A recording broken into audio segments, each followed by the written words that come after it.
Жалал Абад шаарындагы мектептерге балдарды электрондук кезек менен кабыл алуу башталды. Азыркы күнгө чейин баласы 1-класска бара турган 60 адам каттоо баракчасын толтурган. Шаардык билим берүү бөлүмүнүн атайын сайты аркылуу өздөрү жашаган аймактагы мектептерге кезекке тура алышат. Бул ыкма аркылуу билим уяларындагы ар кандай коррупциялык элементтердин алдын алуу максатталган. Аны менен бирге балдарды мектептерге жайгаштыруу жолун жеңилдетип, үй бүлөлөрдүн социалдык абалына карабай мектепке катталуудагы көйгөйлөрүн жоюу болуп саналат. Бул иштер 2019-жыл аймактарды өнүктүрүү жана санариптештирүү жылынын алкагында аткарылууда. Тандоо укугу анын социалдык абалына карабай, ким биринчи жазылган болсо, ошол биринчи турат. Экинчиден, бул жерде директор менен ата эненин ортосундагы очный контакты жок болот. Түздөн түз байланышпайт. Ал дистанттык жол менен байланышып атат, электрондук аркылуу.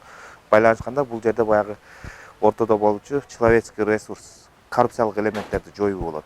jalabad.edu.kg деген сайтта, Жалал Абад шаардык билим берүү бөлүмүнүн официалдуу сайты, ошол сайтка кирип, мектепке электрондук каттоо деген жер бар. Ошол жерге киришет, кирип, ал жерде регистрация деген жер бар. Регистрацияны баскандан кийин анкета чыгат атайын.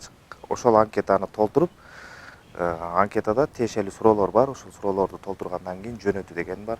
Ал жерде ата энеге 2 мүмкүнчүлүк болот. Бири өзүнүн микроучасток боюнча мектепти автоматически программа өзү тандап берет. Ал эми экинчи ата эненин укугу баягы өзү каалаган бир мектепке баласын бергиси келген болсо, ошол мектепти тандайт.